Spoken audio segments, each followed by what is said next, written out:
몇 주 전 저희가 마가복음 말씀을 전하는 중에 마가복음 17번째 시간을 통해서 최후의 만찬을 베푸시는 중에 인류 최초의 성만찬을 행하셨던 예수님의 이야기를 여러분과 나누면서 그 성만찬을 통해 주셨던 은혜의 의미를 같이 나누었던 기억이 있습니다.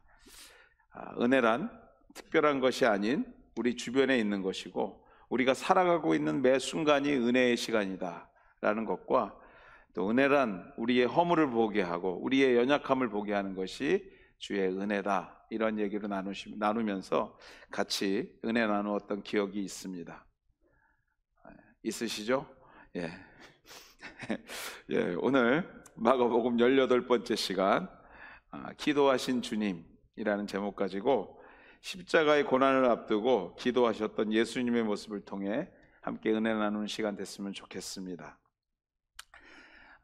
우리가 지금 마가복음을 읽고 있지만 마태복음에 보면, 마태복음 13장에 보면 우리가 너무나 잘 알고 있는 비유 말씀이 한 가지가 나옵니다. 씨 뿌리는 비유입니다. 여기에는 씨가 뿌려지는 네 곳이 언급되고 있습니다. 네 곳이 이렇습니다. 길갓, 돌밭, 가시떨기, 좋은 땅. 이렇게 네 곳입니다. 왜 길가와 돌밭과 가시떨기에는 제대로 된 결실이 되지 않을까? 또 왜 좋은 땅에는 결실다운 결실이 가능한 것일까? 결실치 못하는 새 장소와 옥토의 본질적인 차이는 무엇일까? 이게 설교자만 고민하는 얘기일 수도 있겠지만 여러분과 함께 좀 고민해 보시기를 소망합니다. 물론 여러 가지 차이가 있겠지만 그 중에 가장 중요한 차이가 한 가지가 있습니다. 옥토에는 결실이 맺고 길과 돌밭, 가시떨기에는 열매를 맺지 못하는 가장 중요한 이유, 그것은 그렇습니다. 길가와 돌밭과 가시떨기는 본래 있던 그들의 모습 그대로 있는 땅이지만 옥토는요, 일구어진 땅입니다. 자신의 모습을 잃어버린 땅이라는 거죠. 다시 말해서 옥토란 갈아지고 흙이 뒤엎어진 땅이라는 것입니다. 좀 더 구체적으로 말하자면 곡괭이와 삽과 호미와 쟁기 등이 그 땅을 깨고 부수고 갈아엎는 과정을 거친 땅이라는 것이죠. 그런 과정을 통해 그 땅에 불필요한 것들을 다 제거하고 난 다음에 결과물이 옥토였다라는 것입니다. 그렇다면 여러분들 거꾸로 옥토의 입장에서는 어떨까요? 옥토라 불리는 땅의 입장에서 보면요, 이 일이 말할 수 없는 고난과 고통이었을 것입니다. 곡괭이로 찍을 때마다, 호미로 파질 때마다, 쟁기질을 당할 때마다 그 땅은 찢기고 으스러지고 가루가 되는 고난과 고통을 감수해야만 했고, 그 고난의 결과로 30배, 60배, 100배의 열매를 맺게 된 것이죠. 고난을 외면한 길가, 돌밭, 가시떨기는 여전히 그 모습 그대로 있을 뿐입니다. 결실과는 전혀 무관한 채로 그대로 있는 것이죠. 오직 고난을 마다하지 않았던 땅이 결실을 맺는 좋은 땅이 된다라는 의미가 바로 이 예수님께서 베푸셨던 이 밭에 관한 비유의 말씀인 것입니다. 오직 고난 앞에서 그 고난을 담대히 맞서는 순간 그 고난은 더 이상 고난이 아니라 더 좋은 결과를 만들어내는 시작점이 된다라는 것입니다.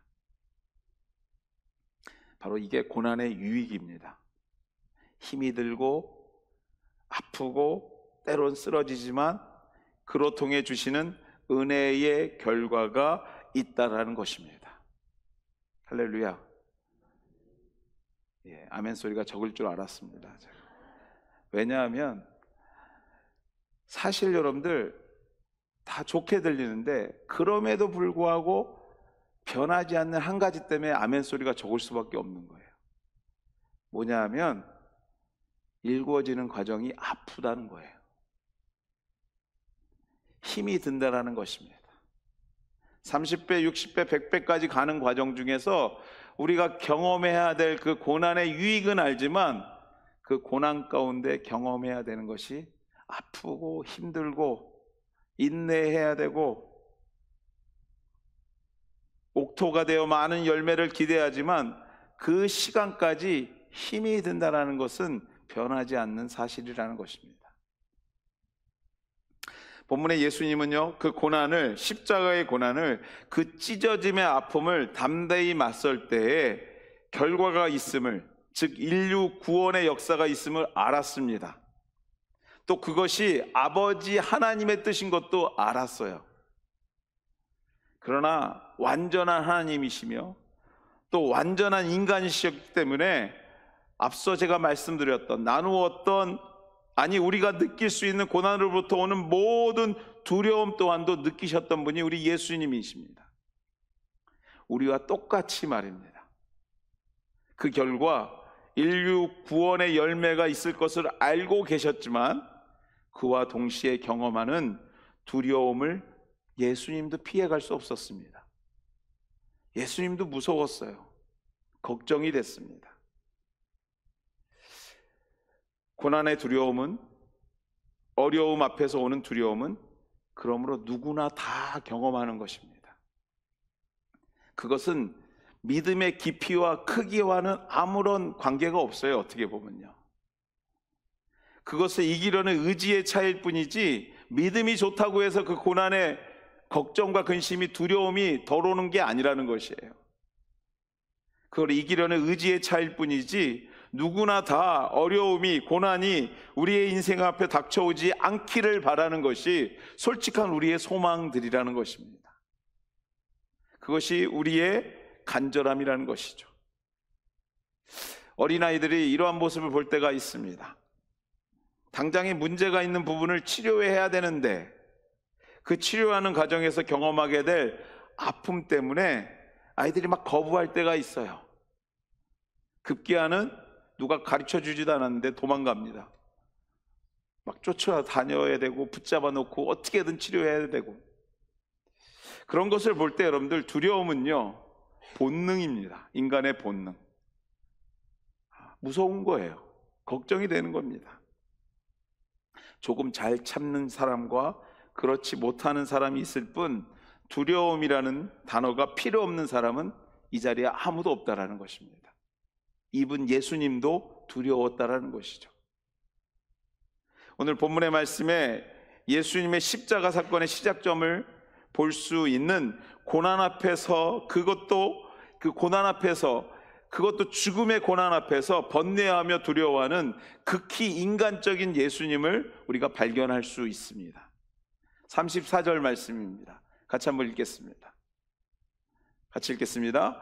말씀하시되 내 마음이 심히 고민하여 죽게 되었으니 너희는 여기 머물러 깨어 있으라 하시고, 내 마음이 심히 고민하여 죽게 되었으니, 제자들아 너희는 여기서 머물러 깨어서 좀 나와 함께 하렴.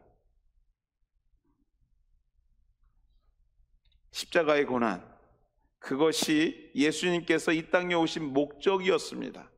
그렇지만 그것이 분명히 해야 할 사명이었지만 찾아오는 두려움은 어쩔 수 없었던 것입니다. 죽음 앞에서, 피해갈 수 없는 고난 앞에서 느끼는 두려움이었습니다. 그분이 예수님이지만, 하나님의 아들이었지만, 아니 하나님이셨지만 죽음이라는 고난 앞에서 두려움을 고백하게 되는 것입니다.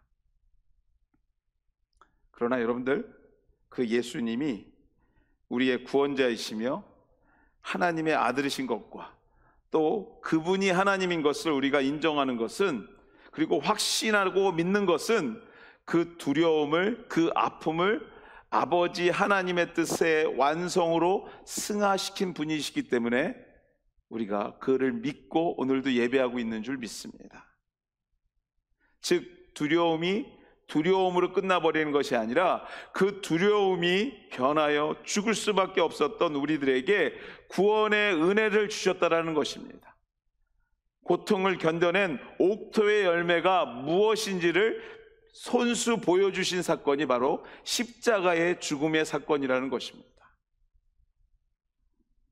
그렇다면 과연 무엇이 그 두려움으로 끝나지 않고 정말 어마어마한 열매로 남기게 하셨을까? 과연 누구나 다 경험하게 되는 그 두려움, 무엇과도 비교할 수 없는 죽음 앞에서의 두려움을 예수님은 어떻게 극복하셨을까요? 오늘 그것에 우리가 관심을 좀 가져보는 것이 신앙생활하는 데 있어서 굉장히 중요한 여러분에게 힘이 될 것입니다. 왜냐하면 우리도 날마다 두려움 앞에 놓이거든요. 걱정 앞에 놓이거든요. 그것을 극복해야 되는 것이 인생이라 말해도 과히 틀리지 않는 삶을 살고 있거든요. 예수님은 과연 그 두려움을 어떻게 극복하셨을까요? 이렇게 말합니다. 고난의 두려움을 기도로 극복하라. 오늘 예수님의 첫 번째 답입니다. 예수님은 고난받으실 것을 아시고 그 고난의 자리로 스스로 걸어가셨습니다.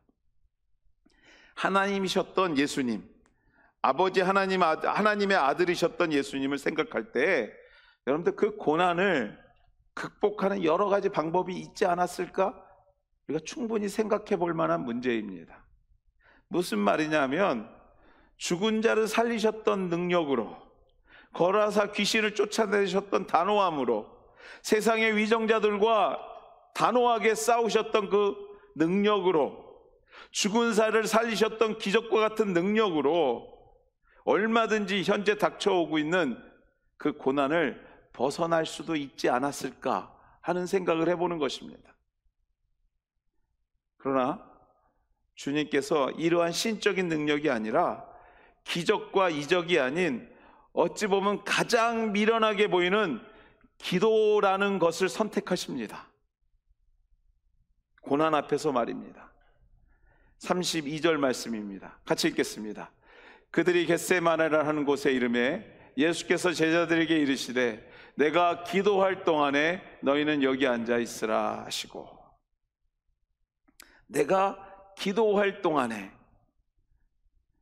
여기 앉아 있으라 하시고, 기도로 죽음이라는 인간에게 있어서 가장 큰 고난 앞에서 당당하게 서시기 시작하십니다. 왜 그 능력을 버리시고 죽음의 위기 앞에서 기도로 당당하게 서시기 시작하셨을까? 아니, 왜 다른 거를 다 뒤로 두고 정말 죽음의 위기 앞에서 왜 주님은 기도하기 시작하셨을까? 그렇습니다, 여러분들. 그 이유가 있었습니다. 주님께서 그 어떤 일도 하실 수 있었지만 기도라는 그 방법을 선택하신 이유는요, 이 기도는 아버지 하나님의 뜻을 더욱더 분명하게 만들어주는 역할을 하기 때문이라 성경은 우리에게 말합니다. 고난 앞에서, 위기 앞에서 어디로 가야 할지, 무엇을 결정해야 할지 참으로 종잡을 수 없을 때, 아니 오늘 예수님처럼 가야 할 곳은 알지만 그 길을 갈 때 분명히 내가 감당하기 힘든 고난과 아픔이 있다는 사실을 알 때 여러분들 무언가 결정하는 것이 쉽지 않은 것을 우리가 너무나 잘 압니다. 인생을 얼마 살지 않았지만요, 청년의 때는요, 경험과 경륜이 없어서 무언가 결정하고 나가는 것이 항상 두렵습니다. 근데 여러분들 인생을 조금 살고 나니까요, 뭐가 가장 무섭냐면요, 그 길을 갈 때 뭐가 기다린다는 것을 알 때가 더 무서워요. 그 두려움이 있더라고요. 어찌 보면 예수님께서 그런 걱정과 근심이 그 마음을 사로잡지 않았나 생각해 봅니다. 그래서 주님은 고백합니다. 36절입니다. 같이 읽겠습니다. 이르시되 아빠 아버지여, 아버지께는 모든 것이 가능하오니 이 잔을 내게서 옮기시옵소서. 그러나 나의 원대로 하시옵시고 아버지의 원대로 하옵소서 하시고, 아버지여, 아버지께는 모든 것이 가능하니 이 고난의 잔을 내게서 옮겨주세요. 정말 무섭습니다. 걱정됩니다.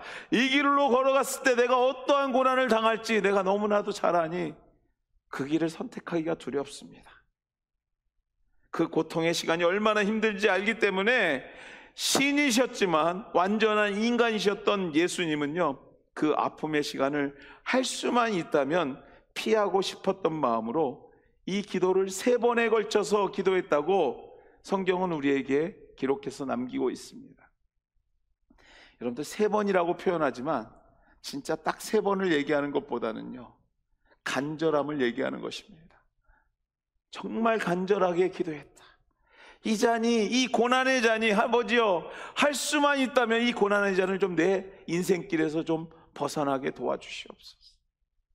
근데 아세요, 여러분들? 주님께서 간절히 기도하면 기도할수록, 반복해서 기도하면 기도할수록 더욱 분명해지는 것은 아버지의 뜻이었어요. 분명히 들려오는 것은 아버지의 뜻이었습니다. 십자가를 통한 인류 구원의 역사를 일쉬기 이루하셨던 하나님 아버지의 뜻. 그래서 주님은요, 마침내 이런 기도를 하십니다. 그러나 나의 원대를 하옵시 마옵시고 아버지의 원대로 하옵소서. 아버지, 내가 이 잔을 옮기고 싶은데 기도하면 할수록 아버지의 뜻이 분명히 보이는데 그 잔을 내가 마시는 게 아버지의 뜻인 것을 깨닫게 되는 것입니다. 사랑하는 여러분들, 기도의 능력이 여기에 있습니다. 기도가 다른 어떤 기적과 능력보다도 중요한 이유는 바로 그 기적을 만드시는 아버지의 뜻을 분별할 수 있는 능력이 기도 가운데 있기 때문에 그렇습니다. 할렐루야. 여러분들이 무언가를 놓고 고난 앞에서, 소망 앞에서 하나님 앞에 반복해서 간절히 최선을 다해서 기도하는 그 순간에 여러분에게 하나님께서 주시는 선물은 당신의 뜻이에요. 당신의 결정이에요. 당신이 이 길을 어떻게 만들겠다라는 확신인 줄 믿습니다. 우리가 어디로 가야 할지, 무엇을 결정해야 될지 도무지 알 수 없을 때, 아니 어떠한 고난과 위기 앞에 서 있더라도 우리가 기도하고 있다면, 그 뜻을 구하고 있다면 분명한 것은요, 우리는 하나님의 뜻대로 걸어가 아버지가 원하시는 결과를 만나게 될 거라는 것입니다. 사랑하는 여러분들, 기도하셔야 합니다. 간절히 기도하셔야 합니다. 고난 앞에 있다면, 더더욱이 간절한 소망 앞에 있다면, 아니 넘어서야 될 크나큰 벽 앞에 있다면, 여러분들, 우리 주님께서 땀방울이 핏방울로 변할 정도로 기도하셨듯이 기도하셔야 합니다. 기도하는 자에게 주님의 뜻이 보이게 되는 줄 믿습니다. 어느 시골교회 목사님이요, 신방을 갔다고 합니다. 농사짓는 할머님 댁을 방문하게 됐는데 목사님이 갑자기 가셨나 봐요. 할머님이 당황하시면서 뭘 좀 대접해드려야 되는데 대접할 거는 없고 해서 감자를 쪄서 내왔다고 합니다. 저는 되게 좋아하는데 그 감자, 그걸 내왔대요. 그러니까 목사님이 할머니 보고, 목사님 저 짓궂으셨나 봐요. 감자 내오신 할머니 보고 웃으면서, 할머님이 나를 위해서 좀 기도해 주세요. 그랬더니 할머님이 내가 어떻게 기도를 하냐고, 저 기도 못한다고 손사래를 치면서, 저 기도 못합니다. 아니 어떤 것도 좋으니까 할머니 기도해 주세요. 목사님 강권적으로 권하자 할머님이 정말로 어쩔 수 없이 마지 못해서 눈을 감고 기도하시는데 이렇게 기도하시더랍니다. 하나님, 내 죄를 감자 껍질 깎듯이 빡빡 벗겨주세요. 웃으라고 얘기 드렸는데 하나도 웃지 않는데 빡빡 벗겨주세요 하고 기도하셨답니다. 그리고 예수님의 이름으로 기도했습니다. 목사님이 그 기도를 듣고 나서 이런 고백을 합니다. 내 평생에 이렇게 진실된 기도를 처음 들어봤다고. 그렇습니다, 여러분들. 어느 때부터인가 기도하는 것이, 하나님 앞에 부르짖는 것이 어색해지셨어요. 언제부터인가 내 삶에 기도가 없어진 지 너무 오래됐어요. 누군가 갑자기 나에게 기도해 달라고 그러면 정말 손살에 치고 도망갈 판이에요. 걱정이 돼요. 근심이 돼요. 어느 순간부터 기도의 문이 열리지 않습니다. 사랑하는 여러분들, 세련되지 못한 소리이지만 우리가 하나님 앞에 기도할 때에 우리 하나님은 들으시며, 열리지 않는 기도 가운데 여러분이 한마디 구할 때 우리는 아버지 하나님의 뜻을 분별할 수 있는 능력을 얻게 되는 줄 믿습니다. 부족하지만, 연약하지만 내가 정말로 인생 앞에서 하나님, 나의 신음에 응답하시는 우리 주님, 내가 기도하기를 원합니다 하고 여러분들이 간절함을 주님 앞에 내려놓을 때 우리 하나님은요, 여러분이 가야 될 길을 보여주시고 여러분에게 당신의 뜻을 우리 예수님께 보여주셨듯이 우리에게도 보여주실 줄 믿습니다. 예수님은 바로 이런 이유로 죽음의 위기 앞에서 기도로 나아가고 있는 것입니다. 하나님의 음성을 듣고 싶으십니까, 여러분들? 아니, 그분이 나에게 원하신 것이 무엇인지 여러분들 정말 궁금하십니까? 기도하시기를 부탁드립니다. 기도하는 자는 하나님께서 우리를 향하신 진정한 뜻이 무엇인지 분별할 수 있게 되는 줄 믿습니다. 주님께서 기도하셨던 두 번째 이유가 있었습니다. 첫 번째 이유가 기도하면 할수록 주의 뜻을 분별할 수 있게 하는 이유가 바로 기도에 있다면, 두 번째 이유는요, 우리도 위기 앞에서, 고난 앞에서 기도하기를 원하시는 주님의 마음이 이 속에 있습니다.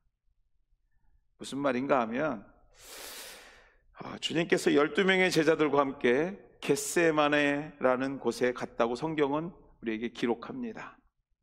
그리고 그곳에서 베드로와 야고보와 그리고 요한과 함께 자리를 옮기셨습니다. 그리고 고백하시기 시작합니다. 수제자들이라서 고백했는지도 모르겠습니다. 33절에서 34절까지 말씀입니다. 같이 읽겠습니다. 같이 읽겠습니다. 그들이 겟세마네라는 곳에 이르매 예수께서 제자들에게 이르시되 내가 기도할 동안에 너희는 여기 앉아 있으라 하시고, 베드로와 야고보와 요한을 데리고 가실새 심히 놀라시며 슬퍼하사 말씀하시되 내 마음이 심히 고민하여 죽게 되었으니 너희는 여기 머물러 깨어 있으라 하시고, 내 마음이 심히 고민하여 죽게 되었으니 너희는 여기 머물러 깨어 있으라고 말합니다. 이 말씀 속에는 두 가지 의미가 있습니다. 첫 번째는요, 내가 죽음 앞에서 참 마음이 괴롭다는 것과, 그러므로 너희들의 도움, 즉 기도가 필요하다라고 말씀하시는 겁니다. 여기서 한 가지 궁금해집니다. 하나님의 아들이, 오신 메시아가 내가 죽을 것 같아, 내 죽음 앞에서 마음이 괴롭고 힘든 것을 말하는 것이 쉬웠을까요? 또 그 제자들의 도움을 요청하는 것, 그것이 진정으로 제자들의 도움이 정말 필요해서 도움을 요청하고 있을까요? 저는 결코 그렇지 않다고 봅니다. 이 질문에는요, 이 물음에는 분명한 숨겨진 의도가 있습니다. 반대로 이 의도를 찾기 위해서 반대로 생각해 볼 필요가 있습니다. 제자들의 입장에서 보았을 때 주님께서 갑자기 내가 죽게 되었어, 너무 힘들어, 나를 위해서 기도해줘 하는 예수님이 이해가 됐었을까요? 저는 이해 안 됐을 거라고 봅니다. 왜냐하면 지난 3년 예수님을 봤거든요. 제자들은요. 어떤 예수님을요? 수많은 이적을 베푸시는 예수님을 봤습니다. 보리떡 2개와 물고기 5마리로 수천 명을 먹이시고 12광지를 남기시는 예수님을 봤거든요. 달리다고 일어나라, 소녀여 일어나라 하니 죽었던 딸이 일어나는 걸 봤거든요. 그런데 굳이 왜 주님께서 왜 이렇게 하시지? 그냥 그런 방식대로 이 자리도 깨끗이 그냥 쓸어버리시고 승리하시지 왜 그러는 거야? 제 속마음을 말하기 짜증나게 뭐 이렇게 하지 않았을까 생각이 듭니다. 그래서인지 제자들의 마음이 이래서인지 37절 말씀입니다. 같이 한번 읽을까요? 37절 말씀 같이 읽겠습니다. 돌아와서 제자들이 자는 것을 보시고 베드로에게 말씀하시되 시몬아 자느냐? 내가 1시간도 깨어있을 수 없더냐? 예수님의 이렇게 진지한 요청을 받았음에도 제자들이 사태의 심각성을 이해 못합니다. 그리고 뭐합니까? 자요. 내가 죽게 되었다는데 그래서 도와달라는데 그 시간을 견디지 못하고 잠을 청합니다. 이런 부분을 봤을 때 제 예상이 분명히 맞을 겁니다. 그렇다면 왜 주님은요 그럼에도 불구하고 잠만 자는 제자들에게, 말할 수 없이 연약한 제자들에게 자신의 치부일 수도 있는 나약함과 두려움을 드러내시고 또 도움을 요청하셨을까? 무슨 의미가 그 속에 숨어져 있을까? 생각해 볼 필요가 있다라는 것입니다. 예수님께는 의도가 있었습니다. 주님은 걱정이 있으셨어요. 앞으로 세상에 남겨지게 될 제자들에 대한 걱정입니다. 이 험난한 세상 속에서 또 닥쳐올 고난 앞에서 어떻게 그것을 이기고 승부해야 할지 그 방법을 몸소 제자들에게 가르쳐주고 싶었던 것입니다. 이 땅을 살아가는 동안에 수많은 어려움이 제자들에게, 우리에게 닥쳐올 것인데 나도 없는 이 땅에서 과연 어떻게 그 고난을 헤쳐나갈 것인가? 고난 앞에서 무너지지 않고 진정한 하늘의 복을 누리며 살 것인가 생각할 때에 그 답이 하나, 기도였다라는 것이에요. 기도밖에 없었다라는 것이에요. 내가 없을 때 너희들이 고난 앞에서 이길 수 있는 유일한 방법은 하나님 앞에 기도하는 것입니다. 걱정 앞에서 그 걱정을 넘어설 수 있는 유일한 방법은 간절하게 하나님 앞에 기도하는 것입니다. 우리의 소망이 주의 보좌를 흔들 수 있는 유일한 방법은 간절히 기도하는 수밖에 없다는 거예요. 기도하는 자, 더 이상 고난이 고난으로 보여지는 것이 아니라 그 고난은 우리의 인생의 밭에 수없이 많은 돌을 걸러내서요 옥토로 일구는 것이요, 이를 통해서 하나님의 뜻을 알고 넘어지지 않고 승리하는 인생이 될 수 있다는 사실을 가르쳐주고 싶은 예수 그리스도의 마음이 이 말씀 속에 있다라는 거예요. 여러분, 넘어지지 마십시오. 여러분, 예수 믿고 고난 앞에서 쓰러지지 마십시오. 절망하지 마십시오. 다시 일어나십시오. 이 말을 기도를 해야 된다는 말로 대신하고 있는 것입니다. 기도하십시오. 주님의 답은 그겁니다. 사랑하는 우리 KW 가족 여러분, 특별히 이 시간 누구에게도 말할 수 없는, 혹시 고난 앞에 서 계신 분들이 이 자리에 계십니까? 아니, 누구에게도 털어놓을 수 없는 기도의 간절함을 가지고 이 자리에 참석하고 계신 분들이 계십니까? 사랑하는 여러분들, 기도하시기를 주님의 이름으로 축원해 드립니다. 기도하실 때라는 거예요. 기도해야지 열린다는 거예요.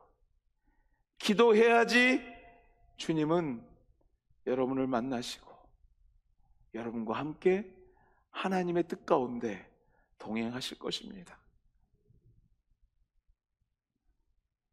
고난 앞에서 고난에 무너질 뿐만 아니라 무능력하게 잠만 자고 있는 것이 아니라 기도의 능력을 경험하고 기도 속에서 그 하나님 아버지의 뜻을 분별하고 그분이 원하시는 삶을 결정을 만들어가는 정말 많은 열매를 맺는 옥토의 인생으로 만들어가는 우리 KW 공동체 되기를 주의 이름으로 소망하며 축원해 드립니다. 큰 선생님이 계셨습니다. 한 기도자가 그 선생에게 물었습니다. 저는 10년을 규칙적으로 기도하면서 무슨 일이 일어나기를 기다렸는데 아직도 아무런 일이 일어나질 않습니다. 선생님, 언제까지 더 기다려야 합니까? 선생이 대답합니다. 자네에게는 앞으로 일어날 일은 없을 것이네. 선생님, 그게 무슨 말입니까? 선생이 대답합니다. 여보게, 이 해 아래 기도 그 자체보다 큰 일이 또 뭐가 있겠나? 풀벌레가 노래하려고 태어나 한여름 실컷 노래하고 있으면 됐지 더 대단한 무엇을 기다릴 만한 게 있는가? 기도 그 자체가 지고한 가치이고 삶의 환희이며 아름다우며 생명일세. 말씀을 맺습니다. 여러분들, 2025년 후반기를 시작하며 기도하셨던 예수님을 생각해 봅니다. 세상은 참으로 무어라 표현하기 힘들 정도로 어렵고 예측하기 힘든 시간을 우리가 보내고 있습니다. 과연 우리들이 무엇을 해야 되겠습니까? 과연 우리가 무엇을 해야 되겠습니까? 과연 무엇이 우리의 삶을 가치 있게 또 선한 길로 인도하겠습니까? 기도는 당신의 백성이 진정으로 행복하기를 원하시는 하나님의 마음을 알고 이해하는 지름길입니다. 2025년 후반기를 시작하는 우리 KW 가족 여러분, 우리 기도하는 공동체 만들어 봅시다. 간절히 하나님 앞에 이 1년의 후반부를 주여, 주의 능력 가운데 주의 뜻을 이루는 시간 되게 하여 주시옵소서. 기도의 공동체 만들어 보기를 소망해 봅니다. 사랑하는 여러분들, 토요일 아침 또 예배 기도의 시간이 될 때마다 매일 아침 일과를 시작하기 전에 여러분의 짧은 시간이나마 주님 앞에 드릴 줄 아는 하나님의 공동체가 우리 KW 공동체 되기를, 우리 가족 되기를 소망합니다. 이 시간 같이 한번 기도했으면 좋겠습니다.